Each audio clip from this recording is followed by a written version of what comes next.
Hey guys, this is Matt, the Auto Nurse. Today we're going to be changing the oil on this 1995 Jeep Wrangler Rio Grande. It's the 4-cylinder. I want to do a video just to kind of give you guys a little bit of the specifics. I know changing your oil is pretty basic, but good to see kind of where a filter is, what size you need, and then we're just going to give you a rundown of the tools that you need to do the job.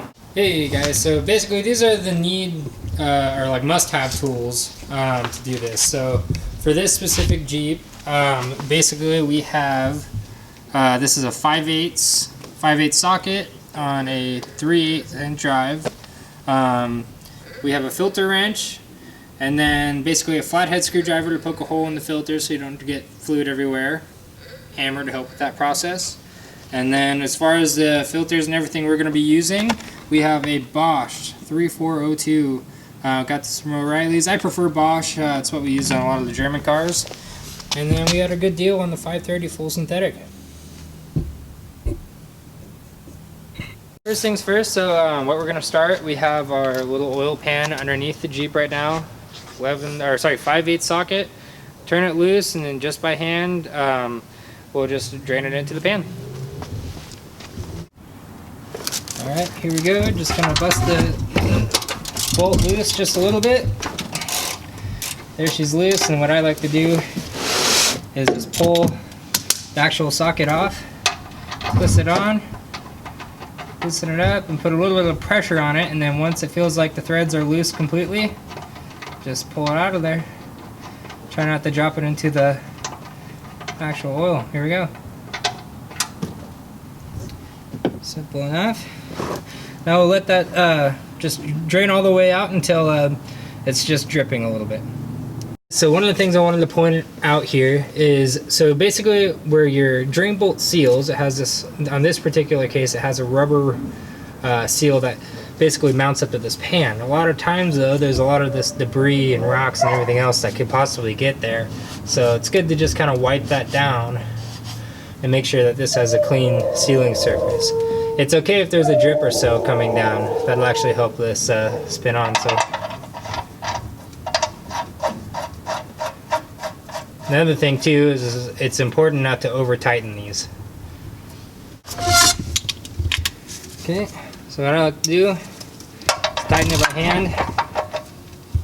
Then once you get some resistance, just a little bit of a snug. Generally I don't have any problems. Alright guys, so the oil filter on these 4-cylinder inline motors here, they're over on the passenger side, and here's your distributor cap, and it's just below it. So one of the things I want to point out, so how these filters seal is you just have an O-ring right here. When you're putting these on, it's important to just have these lubricated. You could put a little bit of oil in, but the angle of this, doesn't allow you to fully fill it up. But it'll be okay. Just make sure that this is lubricated before installing. Alright guys, so here we have a filter wrench here just to help us get it started. So basically these just have little teeth that sit in the groove. Pull, and we'll just loosen it up. After a few turns, you can go by hand. Oop. Okay.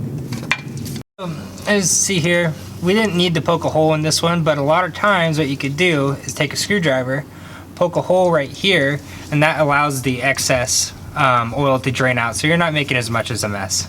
We're just going to let that drain right there. Okay, so here's the new filter. I'm just going to use some of the old oil here just to lubricate this a little bit. And then we'll go back, and it just screws on righty-tighty. So here we go. I'm just going to take some of the old oil. Try that again. It was out of focus. There we go. Okay, so here's the new filter. I'm just going to use some of the old oil here just to lubricate this a little bit. And then we'll go back, and it just screws on righty tight. You really are just going hand tight on it.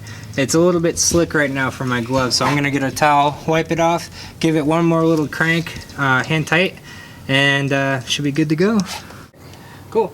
Well, what's nice about these old 4-cylinders, oil goes in right up on top there. Set this here, set here. So this engine particularly has about 4 quarts that it takes. What we're going to do is we're going to put in about 3 and then slowly add some just and we'll check on the oil dipstick tube here just to check in and see if it's full. We'll turn her over, let her run for a few minutes, turn her off, and double check. One of the things that I like to do is when you get a brand new, jug here, I like to mark. There's usually not a mark for the 5th quart, so we have a mark here, 1, 2, 3, 4.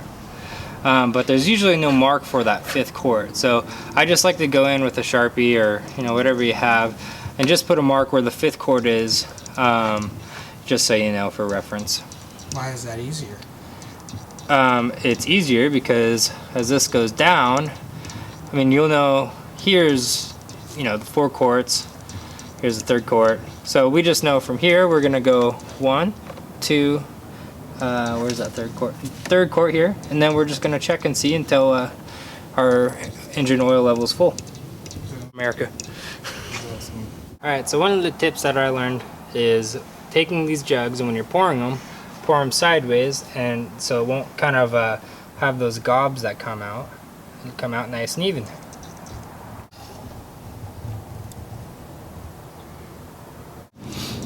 Alright, so we're just going to do a quick check here. We have approximately like a 3 1/4 quart sand right now. So the first thing you want to do is pull it out, wipe it clean, see where your marks are, and then go back in.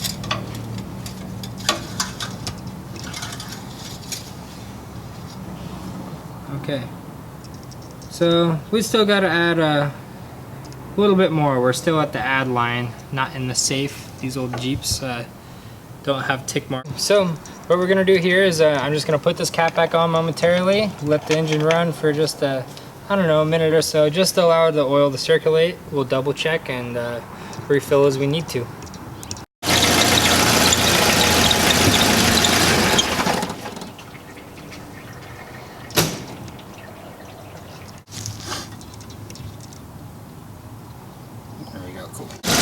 So once you have your vehicle running, a couple of things to check for. Just make sure that it's not leaking. Your drain bolt is secure and it's not leaking. Other than that, take a short drive around the block. Double check the oil just one more time and you should be good to go.